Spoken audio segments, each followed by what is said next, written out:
노란 사과를 주는 개 사과를 연출했었습니다. 김건희 여사가 연출했다고 하는 내용은 개 눈동자에 김건희의 모습이 보인다라고 했던 당시 보도가 있습니다. 여기 이렇게 이야기합니다. 경애하는 퀸 여사님께서 비공개 조사를 받으시던 중 대국민 비공개 사과를 하셨다. 검사들이 아주 좋다고 난리가 났습니다. 김건희 여사의 변호사가 김건희 여사를 대신해서 이야기한 것 같습니다. 제3의 장소의 특혜라니요, 그건 특혜가 아닙니다. 억울합니다. 미친 거 아닙니까? 이게 억울합니까? 억울한 것은 최혜병 어머님이 억울하다고 이야기하는 겁니다. 그런데 그 특혜받고 예외 있고 그리고 제3의 장소에서 조사받아 놓고 이것은 특혜가 아니라서 억울해요. 억울합니까, 김건희 여사? 최고위원회 소개에 앞서서 내일 새벽에 어제 본회의에서 최혜병 사망 사건 그리고 수사 외압에 대한 특검 거부권이 윤석열 대통령에 의해서 자행되었고, 이와 관련한 채의결에서 국민의힘 당이 이것을 거부했습니다. 그런데 194 찬성, 1 기권, 104 반대였습니다. 국민의힘 당 국회의원은 108명이 모두 들어왔습니다. 그런데 그 중에 104명이 반대했습니다. 조금의 희망이 보입니다. 국민의힘이 분열되기 시작한 듯합니다. 그리고 국민의힘 국회의원 중에도 양심이 있는 분이 있었습니다. 부결되었지만 다시 우리는 추진합니다. 끝내 최혜병 사망 사건이 임성근이라고 하는 사단장에 의해서 어떻게 이루어진 것이며, 그리고 이와 관련한 수사에 박정훈 대령이 집단 항명 수괴죄라고 하는 명칭을 받으며 구속영장까지 첨부된 것은 누구에 의한 지시이며, 그리고 대통령실은 여기 어떻게 개입되어 있는지, 그리고 이종호가 말하는 VIP 김건희 여사는 여기 어떻게 개입되어 있는지 우리는 다시 종합특검을 발의할 것이며 이 특검을 통과시켜 낼 것입니다. 한 번 더 정리하겠습니다. 최혜병 사망사건 수사는 박정훈 수사단장을 비롯한 제1광수대 등이 수사할 수 있습니다. 군사법원법 228조에 의하면 수사단은 범죄를 수사해야 한다, 이렇게 1항에 적혀 있습니다. 범죄를 수사해야 한다. 사망에는 사망사건 등이 관계된 경우에 이 범죄를 수사하던 과정에서 이 관할이 군사법원이 아니라고 판단될 때는 즉각 경찰, 공수처, 검찰 등으로 이첩한다라고 되어 있습니다. 그래서 박정훈 대령을 비롯한 그 수사단은 수사하는 게 맞습니다.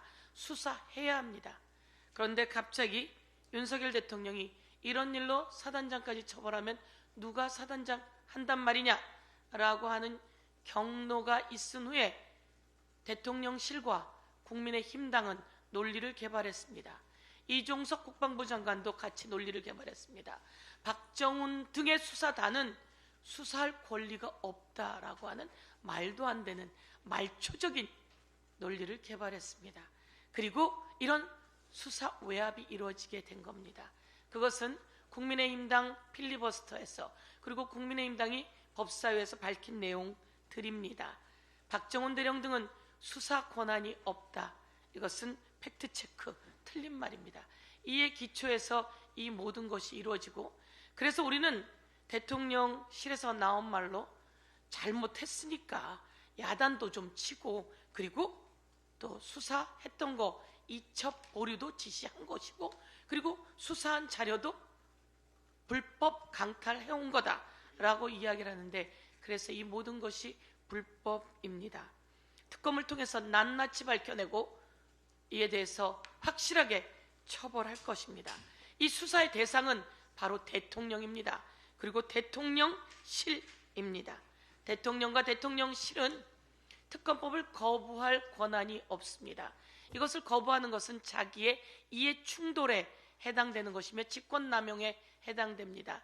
이것은 대한민국의 국민이 주권을 잠시 위임해준 대리임에 불과한 대통령이 이 권한을 남용해서 주권을 무시했기에 이것은 헌법 위반입니다.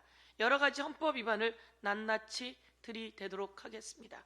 박근혜 대통령도 국민 주권을 받아놓고 그것을 최순실을 위해 사적으로 썼기 때문에 헌법 위반이 되었고 탄핵 대상이 되었다라고 하는 것을 오늘 말씀드리겠습니다. 한 말씀만 더 드리겠습니다. 정말 과간입니다. 김건희 여사가 사과를 했다며 최초의 사과라고 언론들이 보도를 하고 나섰습니다.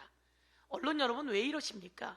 김건희 여사가 뭘 최초의 사과를 했다는 거죠? 김건희 여사는 누구에게 사과한 겁니까? 국민에게 사과했습니까? 비밀스러운 장소에 들어가서 핸드폰도 반납한 검사들 앞에서 진술 내용에 적히지도 않고 녹취가 되어 있지도 않은 그 내용을 김건희 변호인이라고 하는 자가 사과했다며 이야기한 것을 언론은 최초의 사과라고 보도하는 아주 극히 일부 언론이 있습니다. 오늘 정리합니다. 그것이 사과입니까? 우리는 김건희 여사가 내놓았던 개사과를 기억합니다. 5.18 학살에 대해서 잘못된 발언에 대해서 사과하라고 했더니 마지못해 개에게 노란 사과를 주는 개사과를 연출했었습니다. 김건희 여사가 연출했다고 하는 내용은 개 눈동자에 김건희의 모습이 보인다라고 했던 당시 보도가 있습니다. 여기 이렇게 이야기합니다. 경애하는 퀸 여사님께서 비공개 조사를 받으시던 중 대국민 비공개 사과를 하셨다. 검사들이 아주 좋다고 난리가 났습니다. 제가 이야기하겠습니다. 그 변호사가 이야기했습니다. 그 변호사의 얘기는 김건희 여사의 이야기라고 제가 오늘 규정 짓겠습니다. 김건희 여사의 변호사가 김건희 여사를 대신해서 이야기한 것 같습니다. 제3의 장소의 특혜라니요. 그건 특혜가 아닙니다. 억울합니다. 미친 거 아닙니까? 이게 억울합니까? 억울한 것은 최혜병 어머님이 억울하다고 이야기하는 겁니다. 그런데 그 특혜받고 예외 있고 그리고 제3의 장소에서 조사받아 놓고 이것은 특혜가 아니라서 억울해요. 억울합니까? 김건희 여사? 그리고 사과를 처벌 조항도 없는데 역사상 최초로 사과를 했다고 이야기를 합니다. 처벌 조항이 없다고요? 주가 조작이 경제 교란죄에 엄청난 처벌 조항이 있다는 거 모릅니까?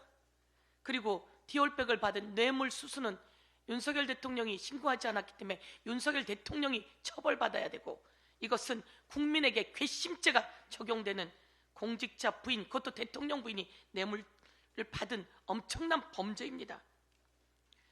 그리고 경호 지침이라서 핸드폰을 반납하게 했다고요? 그리고 이런 이야기를 합니다.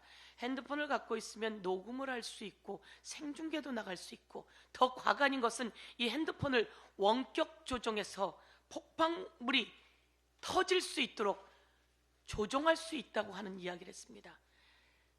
검사 여러분, 잠재적 테러리스트였어요. 그 핸드폰을 가지고 오면 이 귀하고 경애하는 김건희 여사를 향해서 폭발 원격 조정이 있을 수 있다는 말을 했습니다. 당장 그 변호사 국민 앞에 사죄하고 김건희 여사는 그 변호사 당장 변호사 해집니까?